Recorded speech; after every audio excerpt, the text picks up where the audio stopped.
Hello and welcome to the Owatonna Today Show. So glad to have you along on this Monday. It is the 10th of June. We may not know it's June yet, but hopefully it'll be the start of a great week as we try to roll into summer. Betty Johnson here with you. We do want to remind you that if you do catch us on Charter Channel 8, we can be seen there 6 days a week. So if you miss us one day, we're going to be right back for 6 days. Also, you can find us out there on the internet. We're at blip.tv.com along with YouTube and also on Facebook. And if you like us on Facebook, and you'll receive a direct link to each new show on your Facebook page. And we want to remind you that if you have any questions, comments, or ideas for topics or some guests for the show, please let us know. You can do that via email at owatonnatoday@charter.net or contact Leanne Alt, our producer. You can call her at 390-5751. A good lineup of guests today on our show from the Office of the Steele County Attorney's Victim Service Program. We have McIntosh and Teresa Dudley. And the state legislature is over for the year. Lots of things went on we're going to discuss with Vicki. Jensen's going to be by. So stay with us and we'll be right back after this break.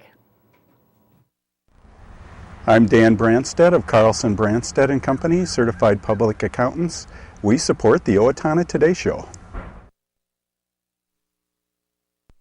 Owatonna Public Utilities, real people, real reliable, real progress. Making life a little easier day after day, taking pride in our community, listening to what you say, a voice you can talk to. We're growing with you in mind in everything we do. Owatonna Public Utilities. Hi, this is Laura Ressler greeting you from the Steele County Historical Society's History Center, where we're honoring the past and looking towards the future. We're proud to be a sponsor of the Owatonna Today Show. We are happy to have with us today Dan McIntosh, who is the Steele County attorney. Yep, good morning. Nice to have you, Dan. Thank you. And along with us as well, we have the coordinator of the program, Teresa Dudley. Now, first of all, Dan, how long is this program? How long has it been running in the county? Well, we've had a formal victim program in the county here since 1996. We've only had 2 coordinators in all that time, which is a good thing. And up until last year, it was a grant-funded position through the State Office of Justice Programs. Due to some funding cuts, as always, Steele County and actually a bunch of the southeast counties, unfortunately, got their programs cut, as well as the Children or Crisis Resource Center children's program here in town. So. Not good news. No, we thought perhaps we'd be left without a program, but we did make a presentation to the county board, and they were willing to step up and fund the program, so we've been able to keep it going. Okay, so is one source basically funding your program? Yes, the Office of Justice Programs covered 2/3 of the position that Teresa fills. Okay, so how did all this get started? Who started this program? Well, back in 1996, former Assistant County Attorney and now District Court Judge Christine Long did the initial grant application for the victim program. We hired one individual who served us for many years, and as our caseload grew, as the community grew, then the victim service program grew as well. So how many people are handling that? Is 1, 2, 3, 4? Well, it's 1 right now. It's definitely a full-time job. Just to give you a little perspective, in a given year, we expect to serve about 500 victims. And among that, we have between 1,500 and 2,000 direct victim contacts that go on.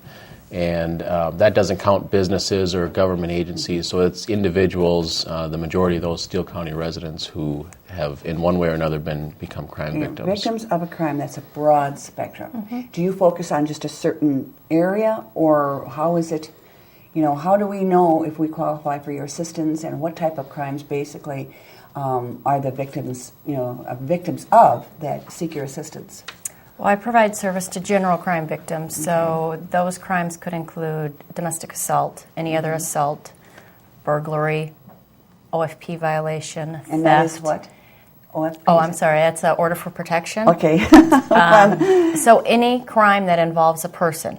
All right, sure. There's some DWIs if there was a crash. Oh. Mm-hmm. Typically, the only case that really does not involve the victim would be a controlled substance charge. Yeah, and even some of those do as well. So, Okay. Yeah. So what is it if, that is a broad spectrum. Say my house is burglarized and I call the police and that. Unless it was a traumatic experience, should I need to bother, contacting you or anything like that? You would be contacted from me you would automatically. contact. Yes. Okay. When a charge comes into our office, we either file a complaint or it's done by a citation. I'm assigned to that case. I put together an initial letter just basically informing you of what the charges are and what your rights are as a victim. Victims can choose to participate really throughout the process or not. Some are very involved. Some just basically, some I don't hear from. It just depends on the crime and how involved you want to be. And what are the steps? What are the first thing, like if it's a crime, then you probably usually go to court or something like that. Do they have to testify and all those? That would be the last step, basically. Okay. And we let them know that, from the beginning that it could be a very long process. They would get an initial letter, like I said, informing them of what the charges are. And then for each hearing that defendant would appear at, they would get a notification letter. And they can choose to go to that court hearing or they do not have to go to that court hearing. If it gets to the point where that defendant would plead not guilty and we have to go to either a jury trial or court trial, at that point we would meet with the victim again and kind of prepare them for trial. What type of crime is the majority of the people that you work with? That's a little tough. I mean, we have domestic assaults, like I said, order for protection, violations, thefts. All different kinds. And you are located where? We are located at 303 South Cedar. It's basically across the street, just south of the courthouse. Okay, so you're in the attorney's office, so you can work hand in hand with them should you need. I work directly with the attorneys, working with the victim, kind of informing them of what their role is through the process. So it's important for myself and the attorneys to have communication as to how. What if there's some financial burden involved for the victim? The victim does have a right to request restitution if that defendant is found guilty. It can be part of their probation to pay restitution back. We also do have a state agency that it's a reparations board. It will assist victims with things like medical bills, funeral services, lost work. Now, do you make references also if somebody like maybe needs a shelter or assistance from social services, that kind of thing? Yeah, we make several referrals. Probably my biggest referral is to the Crisis Resource Center. Okay, all right. Because lots of times you think, if an officer is on duty, lots of times they probably go to the Crisis Resource Center first, or are you the first step before? Well, in some cases, if it's a domestic, the officers will ask if they want an advocate on site, and they will call an on-call advocate from the Crisis Resource Center, and they will go to the scene if the victim wants that. Now, how big a caseload do you usually have on any given day? Well, sounds like it'd be rather large. Yeah, it all depends. Like in the in-custodies this morning, when I glanced, we had maybe 8 in custodies, a couple domestics, order for protection violations. So it just depends. Monday can be a busy day. Do you also are there a lot of people who are probably English as a second language or do not speak English? How do you communicate? We have a list of interpreters, Okay. and there's an interpreter line if we choose to use that. Now, I imagine through the years, you've been there 7 years, you said? I've been there 7.5 years, yes. Okay. Has your caseload increased, decreased, stayed the same, or how would you? It's pretty steady. Pretty steady. So it hasn't at least gone up, so we can't say that.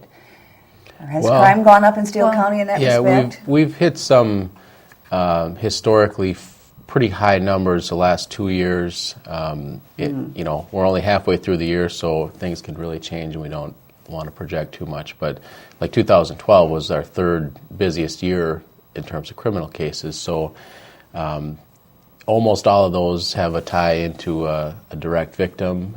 It's the attorneys have to get input from the victims before we get into any type of resolution of the case. That's another important function that Teresa facilitates is to get some input from those victims, and they're aware and participating in the resolution of the case. We don't directly represent them, like a typical attorney-client, but we do have obligations to get them notice and to get some information from them. What is the typical time frame from your first, you send out the letter and they reply to when you can just say, okay, this case is closed, now we'll move on? We always wish we could tell them a typical time. So much of that is in the defendant's hands. Some people come in their first appearance and they plead guilty. Some people, for whatever reason, it takes longer. So we try to let victims know that they need to be patient. We're going to work as hard as we can to get the case to a resolution, but a lot of it is out of our hands in terms of scheduling. We do inform them that they have a right through us to request a speedy trial, and we do that on occasion, which means that the trial would have to be held within 60 days from that request. But otherwise, things will just go through the normal course of business, and it can take some time. Unlike a lot of other things who probably rely on referrals or word of mouth to say, oh, you need help here and there, the fact that you contact the victim, I think that's really can make a difference. Make sure you're everybody is aware of you, so they can choose your assistance or not. Right. Yeah, I have contact by phone, by mail, in person. We like to meet with the victims so they know who we are, we know who they are, and just have that close contact with them. Well, is there something that we haven't touched on that you would like our viewers to be sure that they understand and know and want to cover all our bases? Well, just that if people do find themselves a victim of a crime, they shouldn't be left out there with questions unanswered. Teresa or the attorney who's involved in the case is always available to answer those questions, to get information to them, to get them participating in the case. Thank you so much. A worthwhile, very necessary, needed program. Unfortunately, rather you weren't that busy. Dan McIntosh and Teresa Dudley from the Office of Steele County Attorneys here on the Owatonna Today Show. And on the other side of the break, when we come back, we're going to be talking with Vicki Jensen. So please don't go away. Hello, I'm Sean McNulty. And I'm Deb Gillard with Brookdale Senior Living, Sterling House, and Clarebridge of Owatonna. And we are a proud sponsor of the Owatonna Today Show. Hi, Ann Plascanko here from Senior Place, and it's our 25th anniversary this year. We provide health and wellness programs, and one of those programs is massage therapy with Betsy Wright.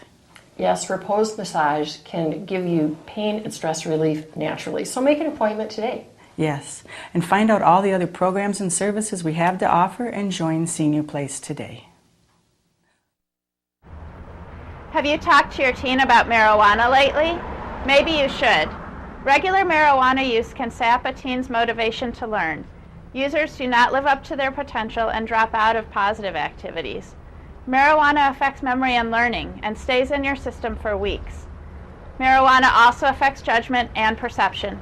Reaction time when driving is reduced by 41% after smoking one joint and 63% after smoking two, affecting the safety of your teen and other drivers on the road.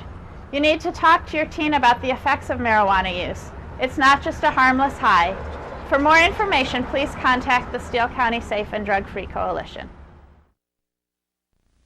Hi, I'm Glenn Mager. And I'm Tim Thomas of the Brick Mager Funeral Home, and we're proud to serve the Medford and Owatonna areas with cremation and traditional funeral services. And we're proud to be a part of the Owatonna Today Show. Hi, my name's Dave Olson, and I'm with R&K Electric, where we provide power to the people. We're proud supporters of the Owatonna Today Show.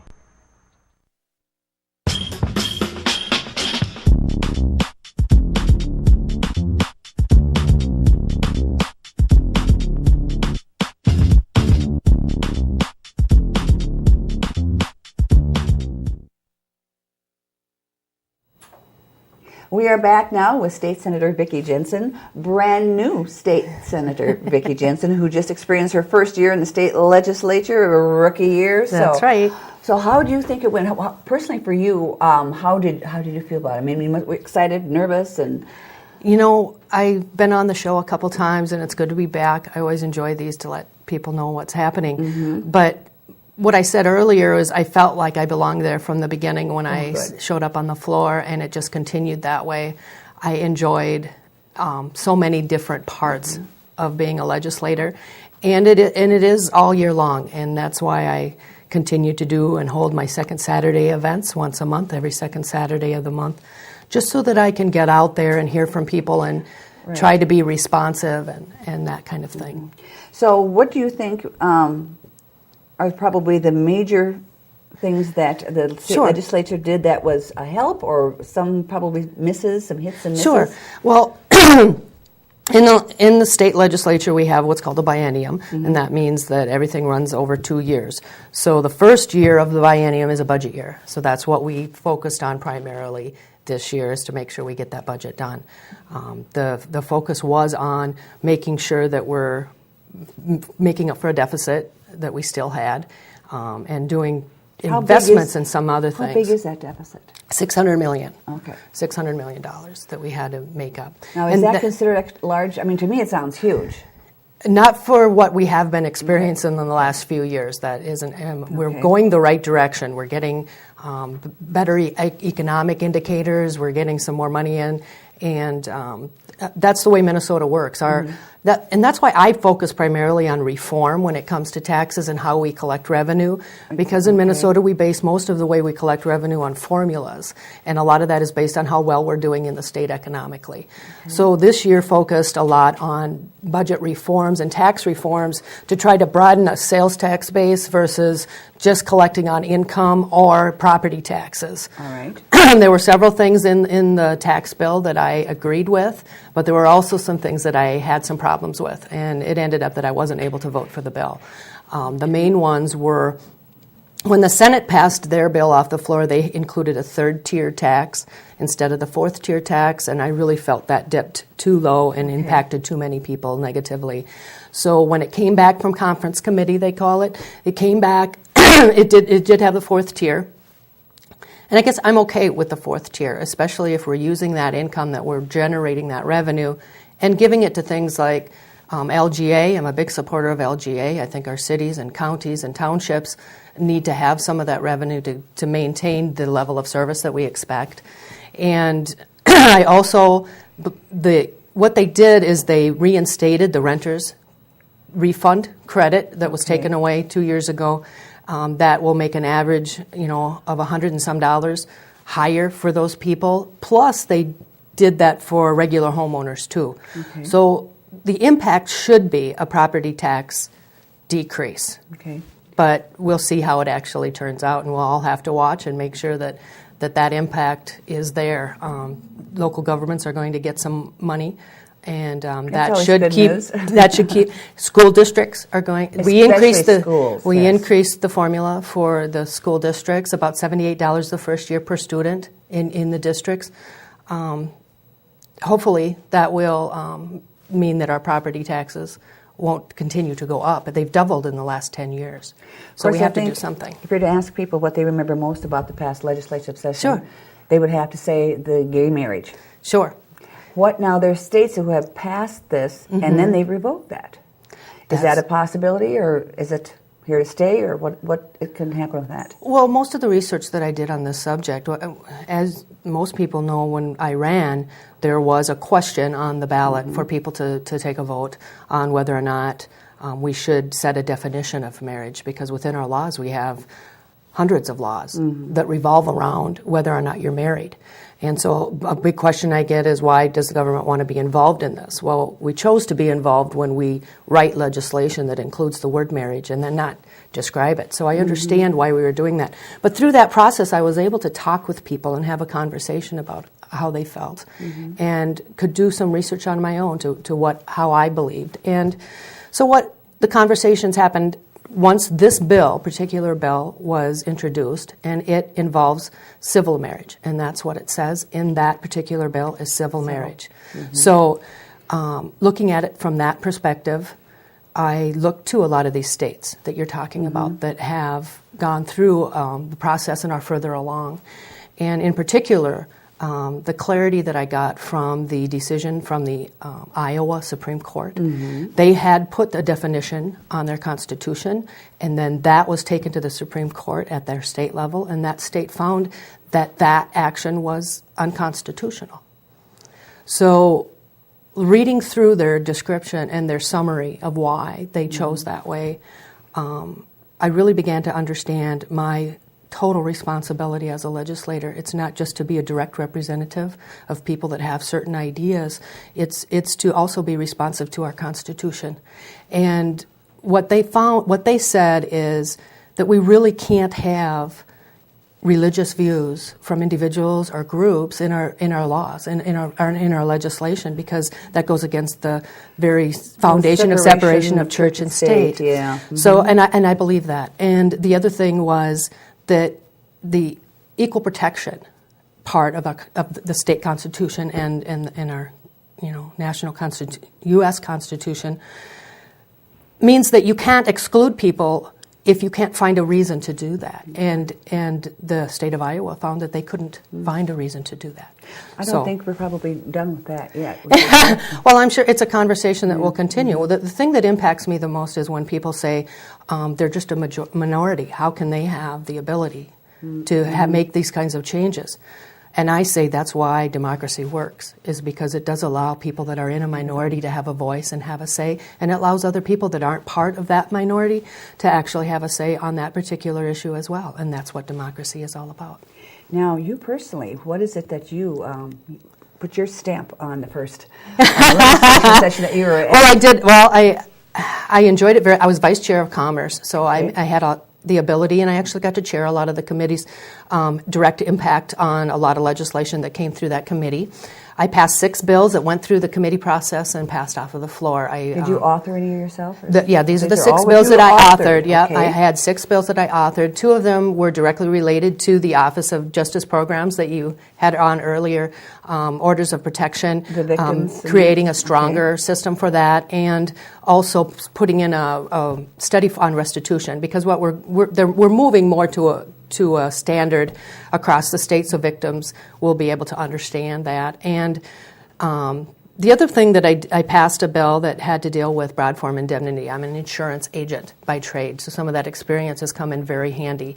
One of the other bills made it into the tax bill that I'm very proud of, and it's a Greater Minnesota Business Expansion tax credit. So if you're expanding business in Greater Minnesota, you have to have a business in Greater Minnesota for over a year, and you're able to have access to some funds if you're going to stay and expand where you're at, which is vitally important to me, to keep the vitality in Greater Minnesota. So the things I worked on, like I said, victims' rights, very active in that. Some of the things in my insurance background, and then making sure that we remain vital, the vitality in Greater Minnesota. So what are you looking at in next year? What are the key points? Well, and the main thing I worked on, though, and I'm on the Transportation Committee, was Highway 14. Okay, good. And we had a great grassroots movement within the Senate that was basically from freshman senators that were not willing to say, we know that there's a big need. We know there's a lack of funds. We understand the entire state has to figure out how we're going to handle our infrastructure needs. And we got a bill passed out of the Senate that included revenue to help with that and to make sure we're maintaining our assets and doing all of those things. Now, when it went to the House, and everybody thinks if you're DFL, Governor, House, and Senate, that you're going to be able to pass everything through. But each one of those bodies still has different ideas of what they want and what they need and what the priorities are. And when you're in the majority and you have to make all those decisions, it's a lot of work, and you're not always going to be able to come up with exactly what you want. But I will be working over the interim. First, I have an insurance fraud working group that I'm chair of, and that starts next week.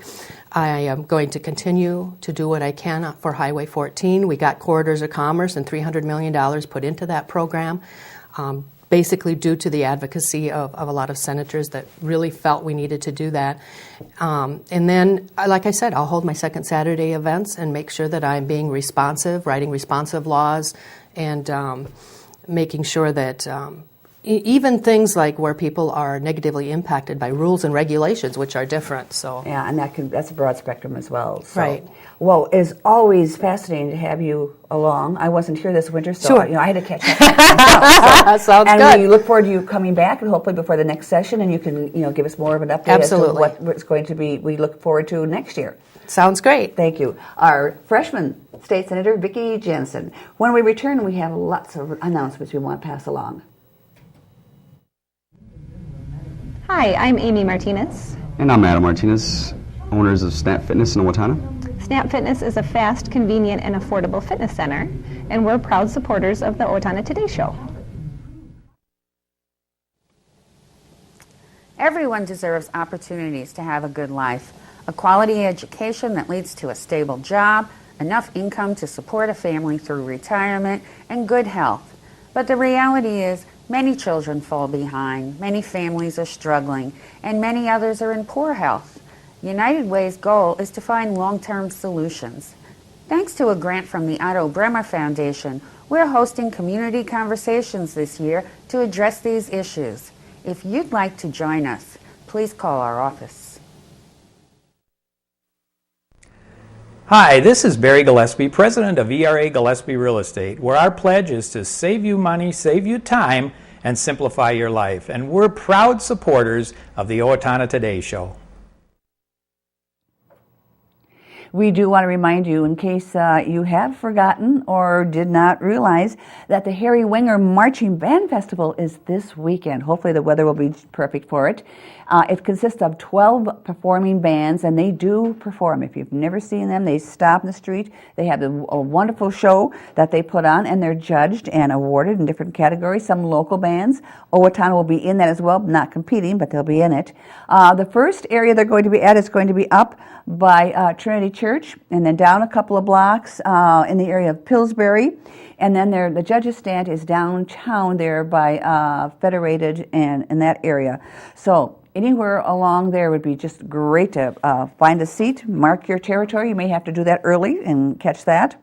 Also, the Steele County Historical Society, the 2013 Hands-on History Camp at the Village of Yesteryear is going to feature life as a pioneer. The camp will be held June 17th, 18th, 19th, and 20th from 8:30 until 11:30, and the camp will be conducted by historian Barry Adams, artist Judy Surson, and the Steele County Historical staff and volunteers. It takes place at the Village of Yesteryear, and the cost of the camp is $54, and it includes snacks, supplies, and fees, and space is limited to 15 children, so you probably should check that out if you haven't yet, as that time is drawing closer. Also, Movies in the Park is coming. You won't want to miss that for the entire family. On Friday, June 21st, the movie is going to be Surf's Up. It looks like an animated feature. It starts, after dusk at 9:05. So there will be pre-movie activities starting at 8:30, so bring your blankets or lawn chairs, whatever you need to relax. There will be popcorn and concessions available. For more information, you can contact the Park and Rec's office at 444-4321. So it sounds like lots of fun activities coming up for the next couple of weeks. We're so glad that you joined us. We do have more great shows coming up this week, so hope to see you back here on Wednesday. For Leanne Alt, I'm Betty Johnson. Thank you for joining us.